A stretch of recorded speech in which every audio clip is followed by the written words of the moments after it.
Hello everyone, I am Manos and I'll be taking your organic chemistry courses, most of the organic chemistry courses, and some part of organic chemistry will be uh, taken by another mentor, and in the meantime we'll come to know his name.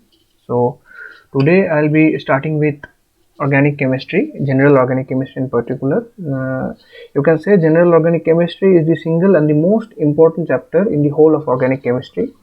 In case you completely understand the basic fundas of organic chemistry, you can delve deep into the reactions and reaction mechanisms, and you can easily do most of the questions that organic chemistry that comes in WBJE or in JEE mains from organic chemistry.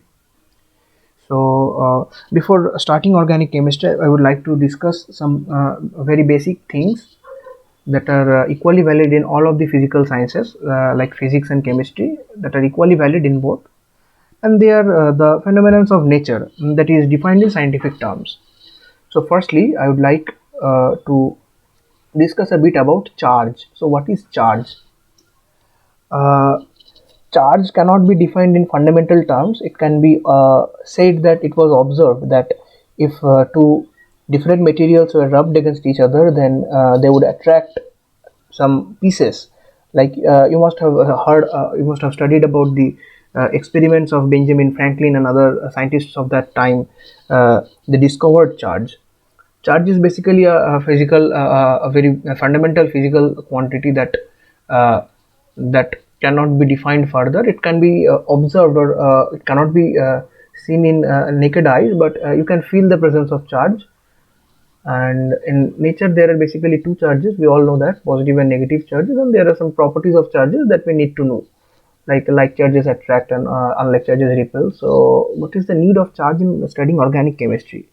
So you know that all the things that we are surrounded by are neutral, because if they were not neutral, then if we when we touch them, they would have given us a shock, but that doesn't happen in real life. That means all the real life objects that we have, most of them are not charged, they are neutral. What that means is they have the same number of positive and negative charges. All of the substances have charges in them, but they're equal in their quantity, and that is why we don't get a shock. But suppose there is a body, and what we do, we withdraw some electron from this body. So you can have a question in your mind that why are we withdrawing electron and not proton?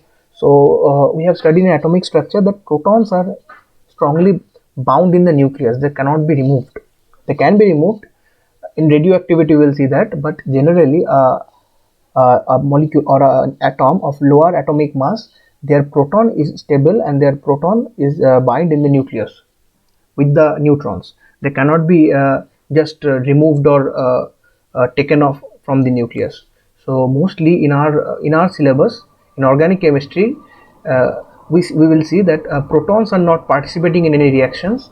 Whatever will happen due to the transfer or the gain of electrons. Electrons will move and bring about reactions, and we as students have to know, or we as students have to observe the movement of electrons from which molecule to which molecule. In case you can see, or in case you can observe the movement of electrons from the one molecule to the other, you can easily solve the organic chemistry questions. Organic chemistry is nothing but the movement of electrons from which molecule to which molecule, and the consequent phenomena that are related with the movement of electrons. So suppose I am assuming there is a body, and then we are removing some electron from it, we are withdrawing some electron from it. So what will happen? The body will become positively charged. Why? Because initially the positive and negative charge in this body were equally in number, but now we are removing some negative charges from the body, and that is why the body becomes positive in charge. So this body is called positively charged. And likely, suppose there is a neutral body and we are adding some electron in it, so what happens? This body becomes negatively charged. Why? Because initially it was having same number of electrons and protons, and now there are excess of electrons, and that is why it becomes negatively charged. So in case this body happens to be a molecule, an organic molecule or an inorganic molecule, the nomenclature is same, the naming is same. In case this body that I have assumed is a molecule, then this positively charged molecule is called cation, and this negatively charged molecule is called anion. Minded that this thing for my ease of explanation, I assumed it to be a body. In case this becomes a molecule, chemical molecule, then a positively charged chemical molecule is referred as cation, and a negatively charged molecule is called anion. Now that we have come to know about the cation and the anion, so we now need to know the stability of cations and anions. So why do we need to study the stability?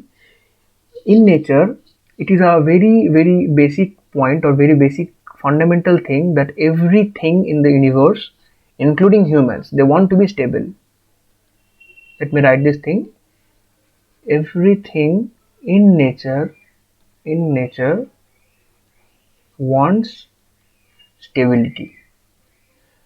The very basic example you can think of yourself, like you are studying hard to crack an exam, to get a good college, and then to settle in your life and have a prosperous job and prosperous life ahead.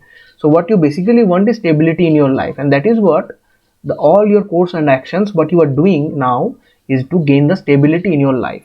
Like how the molecules also, they undergo reactions to gain stability. Suppose they are stable and they want more stability, then what they do, then they, in by various means, they react with each other, and both the molecules or one of the molecule gain stability. In case they don't gain stability, reactions don't occur generally, but we'll see some exceptions in there also, that the molecules are becoming less stable and yet the reactions are occurring, and that is completely okay, and that can be explained in scientific terms also. But in general, what we can say is, any system in the universe wants stability, any system.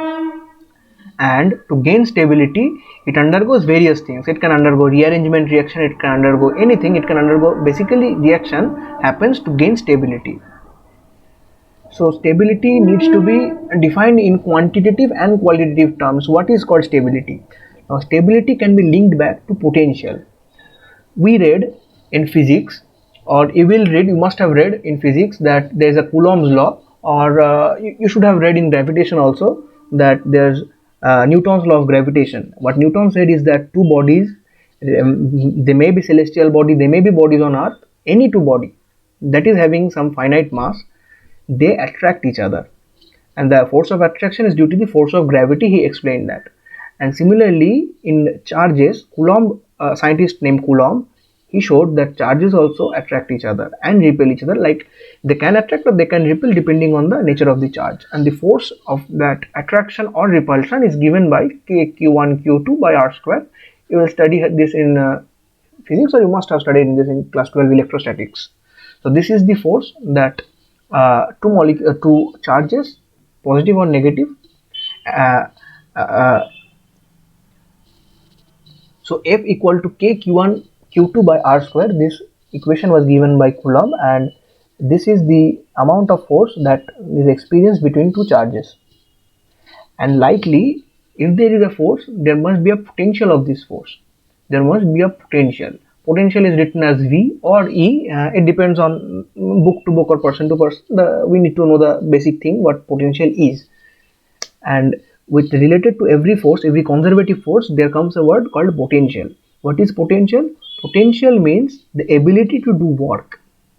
In simple words, let me say that there is a boy called A, and boy A has much potential than boy B. What this means, that boy A is capable of doing more work than boy B, and boy B having less potential than boy A means boy B is not as good as boy A in terms of doing work. That might be fetching a good rank in WBG, that might be doing some physical work, that might be playing football, or it can be anything.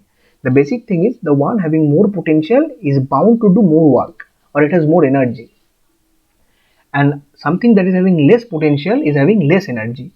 It is very obvious to you that if someone has more potential, has more energy, that means he can do more work. So we can generalize one thing here. The second thing, that potential or energy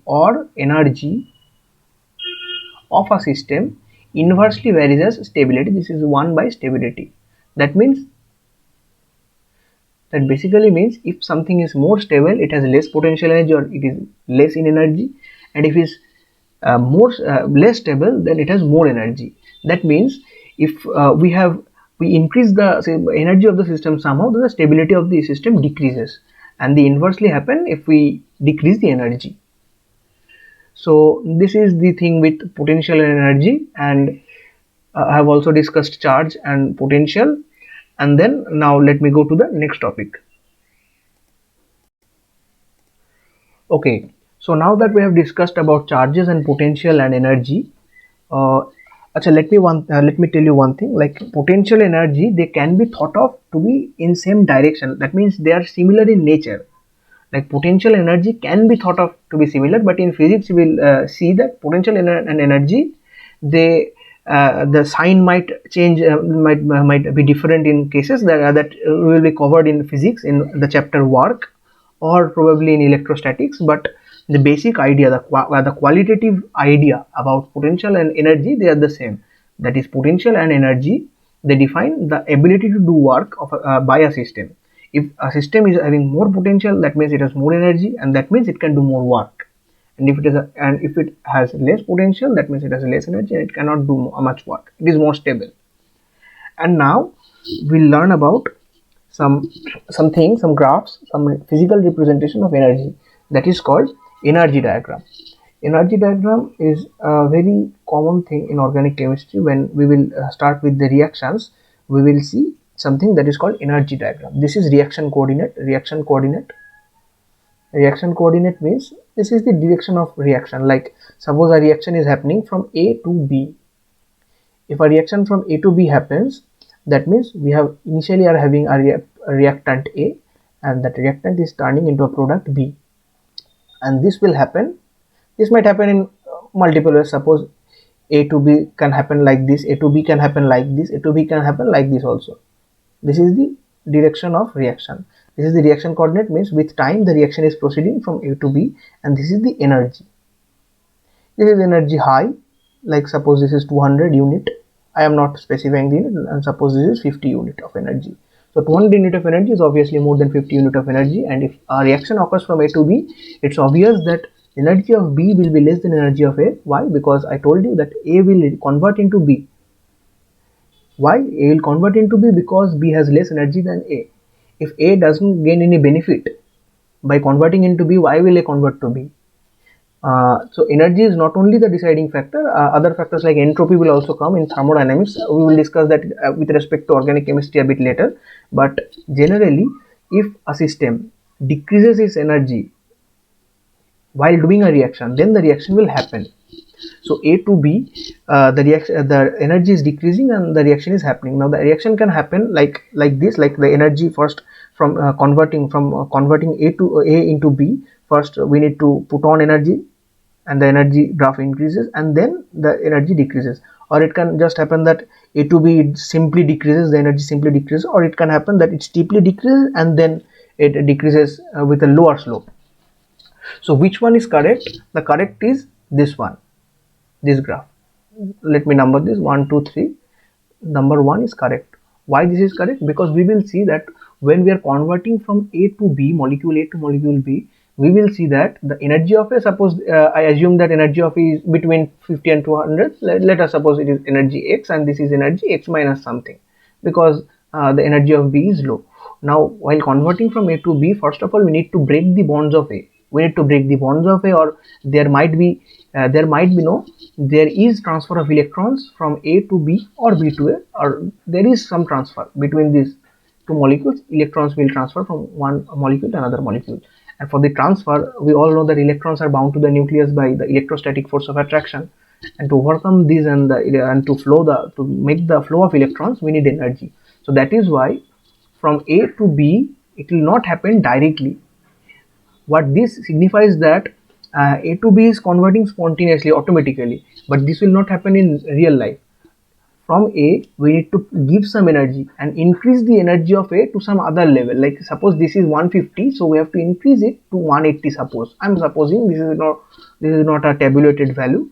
So suppose this is 150, we are increasing it to 180 first. Why? To break the bonds of A and to make the availability of electrons free from the attraction of the nucleus, and then A is slowly converting into B, and then it is gaining stability, and that is why the energy graph is decreasing. So this is the basic nature of any reaction, organic reaction. Most of the organic reactions will happen through this, like first the energy will increase and then it will decrease. Why? Because this state has to be reached. This state is that state when the bonds of A has been broken, and after that the bonds of B is just started to form, and then like this is A partial and B. A partial means it's broken A basically, and then this graph will decrease and A will start to finish and B will come in the scenario. So this is how a reaction occurs from A to B. This peak is called transition state. This peak is called transition state. What is transition state? Transition state is that state in which the molecule A, the compound A, organic compound A, it has just started to break the bonds and the formation of B has started. This is the peak of the energy, the maximum energy that we need to give to the molecule so that the reaction might occur from A to B. This is the transition state, and this energy and this much energy from here actually this much energy needs to be given to A so that the reaction occurs. And what is the stability gained? This is the stability gained. A was initially this much and B is this much, so this is the stability gained, and this is the extra energy that we need to give to A so that the reaction occurs. So what ultimately we can say that from A to B there's a decrease in energy of this much, this much. Suppose the graph starts here and the graph ends here, so this much energy A gained, this much energy A lost. I am repeating again, this much energy A lost to convert to B. So this is the gain that nature is having. So where is this energy going? The energy is going to the nature, and A is getting more stabilized by converting to B by removing this much amount of energy from itself.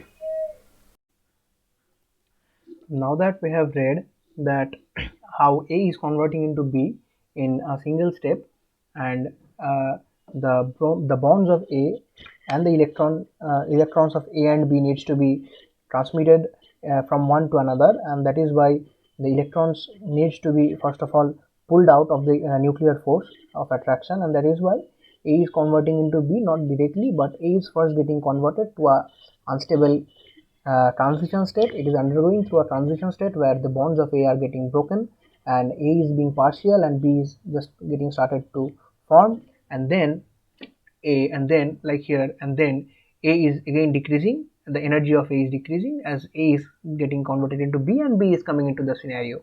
Now suppose there is a reaction where we need to convert from A to D, but due to some constraint, we are not going into the details of the constraint now. There might be some monetary reason or some chemical reason that it's quite difficult or harmful, or some kind of XYZ reasons that is not making us able to convert A to D directly. So what we are doing, we are using a roundabout path. We are first converting A to B, then B to C, and then C to D. So in that case, what we can do is we can plot the energy diagram of this reaction A to B, then B to C, then C to D in an energy diagram. This is the reaction coordinate, this is the reaction coordinate, this is the reaction coordinate, and this is the energy. This is the energy or the potential. So A was initially having some energy, and then A is being converted to B through a transition state where A is present partially and B is getting started to form. So why this is up, this is above A, because simply because the bonds of A are getting broken, and to break the bonds of A, its energy needs to be increased, it needs to be destabilized. And we said in the previous part of this lecture that the more the stability, less the potential energy, less the energy. So if we increase the energy of the system, the stability will decrease and A will start to break, and that is why A is being broken, and then this transition state is reached, and then slowly A is getting converted to B, and then B comes into this valley because this is B is stable. We are saying that B has been formed as an intermediate product between the reaction A to D. So B is the intermediate, C is also another intermediate, and B is formed in this valley of energy. This value of energy simply means that if we go this side, the energy increases, that is, it becomes unstable. If we go this side also, the energy becomes unstable because B is the most stable product in between A and C. Then again we are converting B to C. So what we need to do is first we need to increase the energy of B, then B increases, then B reaches a transition state, and there the partial B is present and C is started to form, and then again as C is formed in more and more amounts, the energy starts to fall, and then again an energy valley is reached, and this valley is full of C, the molecule C. What we can say from this graph, that the transition state of B is clearly above B and clearly above C, but it cannot be said just by looking into the reaction that the transition state of B will be above A or not, or will it be above or transition state of A or not. We can infer from here that the transition state of B will be above than both the reactants and the products. That is why it is the transition state. And similarly, from C to D, we are having a transition state, and C is converting to D, and D is the ultimate product, and that is why D is the lowest in energy. And we can say that this amount, this part, this is the energy gap, this is the energy that A is releasing to convert to D. Suppose C was the most stable product, or suppose if this graph would have been like this, like A to B, and then C's value is the deepest, like this is the most lowest point in the graph, and D is here. If this would have happened, this simply would have meant that C is the most stable product. Why? Because C is the lowest point in this graph. This simply means that in the right hand side of C we are getting more unstable products, in the left hand side of C we are getting more unstable products. This simply means C is the most stable of all these three products, and this simply implies that if the reaction reaches C, it shall not go further into D generally. So we can say that C is the most stable products, and the reaction will stop to C. We can convert it to D further, but that needs a humongous task, and there needs some other chemical uh, things that comes into play, and that is not a part of our discussion now. What we can infer from these graphs is that the peaks here in this graph are the transition states, and the valleys are the intermediates. Intermediates are generally stable compared to their immediate reactant and product. Like this is the valley, this is stable than this right and left transition states. So this is the thing with intermediates and transition states. Now it is important for us to know the rate of reaction. So first of all, let us understand why it is important to know the rate of reaction. It is important to know the rate of reaction because suppose we say that a reaction occurs between A and B, but the reaction occurs very slowly. It occurs so slowly that it takes suppose 10 years or 20 years or 100 years for A to convert into B. It is that much slow. So it is naturally impossible for a human being, for a normal human being, to observe a reaction for such a long time, because the time is limited and we cannot spend a whole part of our life in just observing a single reaction. So what we can do is we can make the reaction fast by adding some catalyst or some other chemical methods, or what we can do, we can choose such reactions of conversion of A to B, or desired reactant to the desired product, such that the reaction time is low. Now suppose I have taken the same example, A to B, then B to C, then C to D, the conversion is taking place, and suppose A to B, the rate of reaction means the rate of conversion of A to B, or the rate of reaction is R1, and B to C is R2, and C to D is R3. Suppose these are the rate of reaction. So the overall rate of reaction is dependent on R1, R2 and R3, but what we can say that the majority of the dependency of the reaction from A to D simply depends on the slowest step of this reaction. That means the slowest of R1, R2 and R3 decides how fast A is getting converted to D. Let us take an analogy of the same to understand the phenomena. Suppose there is an oval shaped ground and there has been a relay. The relay is, like there is a baton and you have to pass the baton. Baton is simply a stick. The stick has to be passed from one runner to the other. There are four runners here, A, B, C and D, I have assumed, and A has started the race and he has a stick in his hand. He is running with the stick and he gives the stick to B. As he reaches B, B takes the stick and then B starts running and it gives to C, and then C gives to D, and then D finishes the race off uh, by putting down the stick at the finish line. So this is the aim of the race. So suppose A runs very fast, and then as soon as the race starts, A takes up the stick and then quickly runs to B and passes it to B. And also B is a fast runner, suppose. Then B also takes up very less time and then passes it to C. Now suppose C is a slow guy.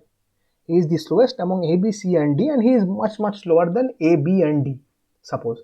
Then what will happen, if C gives the baton to D, it will take a large time for C compared to the times taken by A and B. Like say for example, A takes 1 second to give to B, B takes 1.5 second to give to C, C takes 10 minutes to give to D, and D takes 1 second to end to the finish line. Suppose I have taken these values as an example. Now the ultimate fate of the runners, all the four runners, depends solely on the slowest guy C, because it depends on the slowest guy C how slow he runs. That will decide the fate of the race. If the slowest guy takes 20 minutes or 30 minutes or more time, simply that means that the rate of the reaction of the time for the race increases. That means the time for the race is getting broadened. And suppose C somehow performs in a more efficient way by somehow, then what will happen, the reaction will occur at a relatively faster pace. So what we can infer from here, that the fate of the race A, B, C and D with respect to time solely depends on the slowest guy. In a similar way, when a reaction is involved in multiple steps, the slowest step is the determining step. So this is the RDS that I was talking about. RDS, the full form of RDS is rate determining step. Rate determining step is nothing but the slowest step in a multiple step reaction. Generally RDS is used for organic reactions, and what we as students need to understand this very clearly is that any reaction, any organic reaction that occurs, we need to stabilize the RDS. Why we need to stabilize the RDS? Because RDS is the slowest step. Suppose A to B is being converted very fast, so it doesn't depend that much on the stability of A or the stability of B or the stability of the transition state of A and B, because that A to B conversion is going to happen fast anyhow, but C to D conversion is very slow. So if somehow we can increase the rate of reaction from C to D, we can increase the overall rate of reaction. So that is where the electronic effects come. Electronic effects are nothing but different effects. These effects, what they do, they stabilize the organic molecules. How do they stabilize the organic molecules? By neutralizing the charges or doing some other stuff that we'll go through in details in the later chapter, in the next chapter to be precise. And these electronic effects, basically they do what is, they stabilize the intermediates or the species that are present in the RDS. So what we need to note here, that the intermediate in the RDS needs to be stabilized for a faster reaction, and this stabilization is being brought about by various electronic effects, namely inductive effect, hyperconjugation effect and resonance effect. We will study this in the next chapter, but what we need to know in this whole discussion is that, let me summarize all the things in this single slide. Summary of what we have learned till now is that we have learned charge. Charge can be positive or negative, and there is attraction and repulsion between charges, and the stability of charges. We know that everything is neutral in our surroundings. Generally everything is neutral, otherwise we have got an electric shock. And in reaction, the movement of electrons, in reaction electron movements cause species to be charged, and these charged species needs to be stabilized somehow. How they are stabilized, that we are going to learn in the next chapter. And the stability of the charged species is measured by the potential or energy. More the energy, more the potential, less the stability, and the vice versa also holds true. Like the energy diagram, we can clearly see from A to B, if the reaction is occurring, then we simply cannot decrease the energy of A. First the energy of A needs to be increased, because the electrons are bound to nucleus by nuclear attractive forces, and that force has to overcome, and the bonds of A needs to be broken, and for that an energy has to be supplied from outside. So that much energy that needs to be supplied, and A is turned up to the transition state, and then the stability of A is getting decreased, and then again the energy is released in the form when B is getting started to form. So we have seen that in the energy diagram, and what we can infer in general is that in nature anything wants to get stabilized. anything that wants to get stabilized simply means they want to decrease their potential energy, they want to decrease their energy. And in the third step, in the third part of this lecture, the second part we have dealt with energy. In the third part, we have dealt with the graphical representation of energy. So that is now the end of this prerequisite chapter of organic chemistry. I would recommend that if you missed any part of this chapter, I recommend that you go again into this lecture. It's not a very big lecture. You can watch it in 1.5x probably, or 2x if you can, and get the whole thing that I have said, because this is a very important chapter, and the very basic steps, very basic things I have spoken of in this chapter that needs to be clearly understood before we proceed any further. In the next chapter, we will see how the electronic effects, or what are the things that can stabilize the species that are formed in the intermediates or the RDS. The RDS needs to be stabilized, and the species that are in the RDS, that needs to be stabilized by various methods. And if anyhow this species become unstable, then the reaction are more likely not to occur. So to make a reaction more feasible, to make a reaction more spontaneous, what we need to do is to stabilize the species that are formed in the RDS. So that is from my end now. I will catch you up in the next lecture, and for then, goodbye.